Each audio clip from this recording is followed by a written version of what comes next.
साथियों, आदेश प्रणाम सभी को। आदेश प्रणाम श्री गुरु महाराज जी के श्री चरणों में। और आप सभी को राम राम, सीताराम, जय श्री कृष्णा, राधे राधे। तो साथियों, आज का टॉपिक रहेगा कि जो शक्ति हम पे आती है उनकी हम पूजा करते हैं, पूजा आराधना करते हैं। जैसे माता जी की शक्ति आती है, पंचमुखी बज्र बालाजी की हम पूजा करते हैं, भैरव जी की पूजा करते हैं, माँ काली की पूजा करते हैं, गुरु गोरखनाथ जी की पूजा करते हैं, या फिर बाबा जहार पीर गोगा जी महाराज जी की पूजा करते हैं।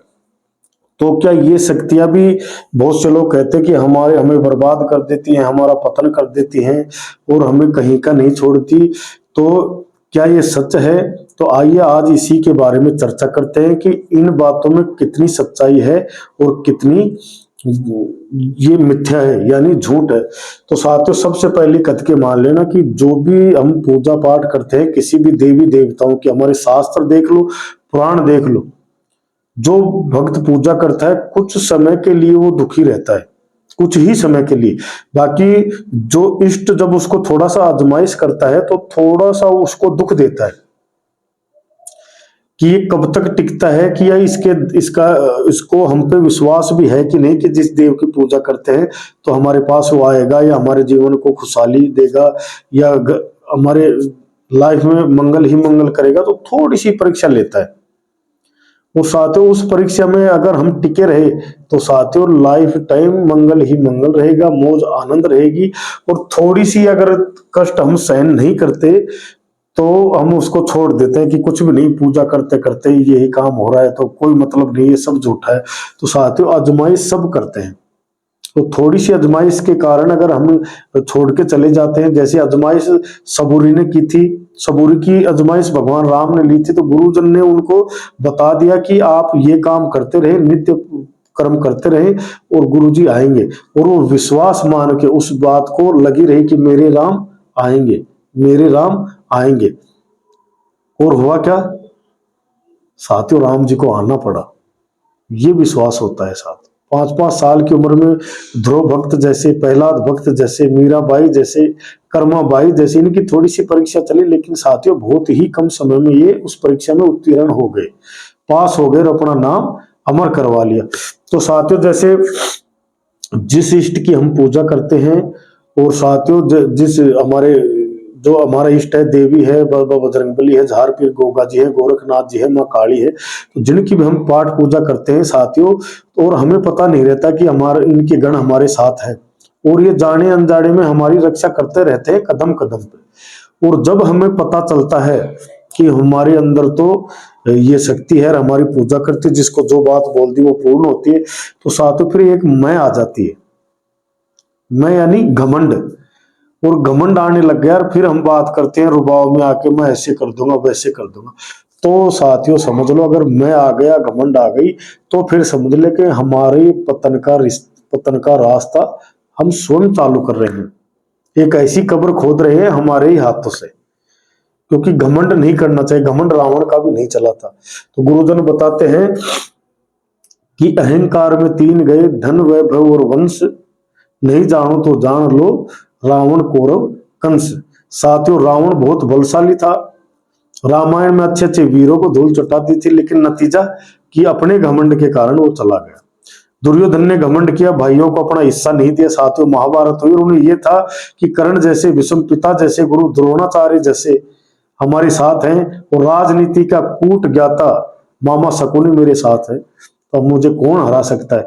वो घमंड करके साथियों और अपने पतन का रास्ता अपनाया, और नतीजा आप लोगों के सामने है।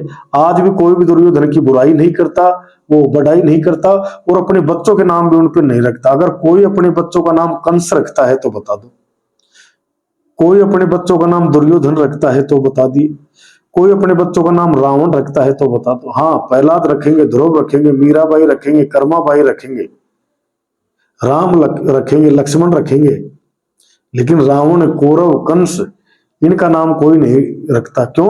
क्योंकि इन्होंने घमंड किया, इनके आचरण गलत थे। इस वजह से इनके नाम तक रखने की हम नफरत करते हैं साथियों। तो ये पतन का रास्ता हम अपना लेते हैं। दूसरा रास्ता क्या है कि जैसे हमारे अंदर गण आने लग गए तो हम शॉर्ट रास्ता अपनाते हैं धनवान बनने का। लॉटरी के नंबर बूझेंगे, सट्टे के नंबर बूझेंगे, कहीं ना कहीं गड्ढा धन बूझेंगे, या कोई ऐसा कार्य करेंगे कि जैसे हमारे पास शक्ति है 100 ग्राम और 1 किलो संकट वाले केस में फंस जाएंगे, तो शक्ति को भी नुकसान और स्वयं का भी नुकसान साथियों। क्योंकि जो गण हमारे अंदर आते हैं, ये मत समझो कि अब यहाँ पे इंसान दुनिया इतने हैं कि आज के दिन जो इंसान है यही प्रगति कर रहा है, बाकी सब योनियां हैं 34 लाख 33 लाख योनियां बताते हैं, जिसमें वो 84 लाख योनियां, 84 लाख योनियों में सिर्फ इंसान ही एकमात्र ऐसा जो साधना कर सकता है और यही प्रोग्रेस कर रहा है इंसान, बाकी सब योनियां धीरे धीरे लुप्त होती जा रही है साथियों। तो हम क्या है कि फिर गलत रास्ता अपना लेते हैं, क्योंकि भगवान की भक्ति करके जो गण हमारे अंदर आते हैं तो हम क्या कि हाँ हमने इस इष्ट को बढ़िया चुन लिया, ये इष्ट हमारे अंदर अपने गणों को या स्वयं खुद आने लग गए। साथियों इस धोखे में भी आप मत रह जाना। हमने देवताओं को नहीं चुना, देवता ने हमें इस लायक समझा है कि ये भक्त हमारी पूजा आराधना करेगा तो इसके पास मैं अपने गण भेजूंगा। तो गणों का काम क्या होता है साथियों? धर्म का प्रचार करना, आम जन का मनोरथ पूरे करना और साथियों जन का कल्याण करना, ना कि कोई गलत काम करना। क्योंकि गण एक मर्यादा में रहता है, मर्यादा में रह के वो साथियों अपना काम करेगा और हम भी मर्यादा में रह के अपना काम उसको बताए नहीं कि आप मेरा ये काम कर दो। नहीं, क्या हमारे अंदर जिस देव ने गण भेजे हैं तो क्या उस देव को पता नहीं कि इसको क्या चाहिए? तो साथियों हमें जितना चाहिए उतना ही मिलेगा। जैसे हमें आज 100 रुपए मिल रहे हैं तो गण को ये पता है कि 100 रुपया तक ही ये सीमित रहेगा, अगर इसको 101 भी दे दिया तो ये 1 रुपया जो फालतू देंगे ये इसकी बुद्धि मलिन करेगा और कोई ना कोई गलत रास्ता अपनाएगा। तो साथियों जितना हमारे गागर में, हमारे मटकी में, हमारे हृदय में समाएगा उतना ये हमें लाभ देते ही चले जाएंगे साथियों। और साथियों हमें जो गलत काम कराते हैं तो साथियों फिर ये यही शक्ति हमें छोड़ के चली जाती है और नकारात्मक ऊर्जा आजकल घूमती ही रहती है साथियों। और जैसे देखते हैं कि ये सही ऊर्जा इनके साथ चलेगी तो गलत ऊर्जा हमारे अंदर तुरंत वास करेगी और उसी देव के नाम से आने लग जाएगी, हमें पता ही नहीं चलेगा कि हमारे साथ क्या हो रहा है। मनोरथ बनने बंद हो जाएंगे और हम बर्बादी के कगार पे होते चले। नतीजा फिर हम क्या प्रचार करेंगे कि जो शक्ति हमारे पास आई यार उसने तो हमें बर्बाद कर दिया, माता जी ने हमें बर्बाद कर दिया, बाबा बजरंगबली ने हमें बर्बाद कर दिया। तो ऐसा कुछ भी नहीं। फिर दूसरा कारण क्या है कि हम स्वयं जैसे 2-4 काम लोगों के कर दिए तो स्वयं अपनी बढ़ाई खुद करने लग जाते हैं कि वो केस मैंने उठा दिया, वहां पे जाके मैंने ऐसा कर दिया, किसी में संकट आ रहा था मैंने चुटकी बजाई, देवता का नाम लिया, 2 मंत्र बोले, फूंक मारी और वो खत्म हो गई। तो साथियों अपने मुख से अपनी बढ़ाई ना करें, यह भी एक पतन का रास्ता है। क्योंकि जो हीरा होता है, हीरा कभी अपने मुख से नहीं कहता। बताते हैं कि बड़े बढ़ाई ना करें, बड़े ना बोले बोल, और हीरा मुख से कब कहे कि लाख टका मेरा मोल। क्योंकि झोरी अपने आप पहचान लेता है कि ये कांच का टुकड़ा नहीं, ये हीरा है, और आमजन उसको क्या कहेगा, ये कांच का टुकड़ा है। तो साथियों जैसे जैसे लोगों के मनोरथ हमारे बताए हुए रास्ते से अगर बढ़ते रहेंगे तो वो रास्ता हम नहीं, हमारे गण हमें बताते हैं, तो उनसे जन कल्याण होता है साथियों। तो हमारा प्रचार तो वैसे स्वयं हो जाएगा। आम जनता जिनके कार्य हम करेंगे हमारे गणों द्वारा होगा तो साथियों हमारा प्रचार तो स्वयं आम जनता ही, संसार ही हमारा प्रचार कर देगा। और जो देव शक्ति हमें प्राप्त हुई है उस शक्ति को हम जन कल्याण के लिए लगाएंगे साथियों, ना कि सट्टे के नंबर बूझने के लिए, ना कि गलत कार्य करने के लिए। और साथियों एक बात और बता दो, जैसे बालाजी हुआ, भैरव जी हुआ, माँ काली हुई, माँ दुर्गा हुई, और जो गोरखनाथ जी हुए, और ये झार पीर गोगा जी महाराज हुए, इनकी शक्ति पाना, इनके गणों को पाना उतना आसान नहीं जितना हम सुन लेते हैं। जैसे 2 दिन अगरबत्ती लगाएंगे और फिर ये हो जाएगा, साथियों ऐसा नहीं होगा। ये कोई छोटा मोटा खेल नहीं, क्योंकि जब तक ये हम पे खुश नहीं होंगे, हम पे राजी नहीं होंगे और हम अपनी भक्ति द्वारा इनको प्रसन्न नहीं करेंगे, तब ये थोड़ा छोटे से गण भेजते हैं, ये देखते हैं कि ये करता क्या है, ये भी हमारी आजमाइश करते हैं साथियों। और बड़े बड़े इतने इतने दरबार चलते हैं साथियों, लोगों के मनोरथ वहां पे पूरे होते हैं, जनता के मनोरथ पूरे होते हैं। किस लिए होते हैं? क्योंकि वो भक्त अपनी मर्यादा में रहकर अपने गणों द्वारा काम करवाता है, ना कि गणों को अपने कहे अनुसार चलाता है, गणों की सीख में खुद भक्त चलता है, खुद साधक चलता है, तब जाके ये काम होते हैं। जैसे कोई तरंग हम पे आ रही है और धीरे धीरे अपना वजन का काम हम बढ़ा रहे हैं, तो साथियों बिल्कुल मर्यादा में डटना होगा, तब जाके। और थोड़ा सा ज्ञान हमें हो जाता है और हम पता नहीं क्या क्या प्रचार करते थे।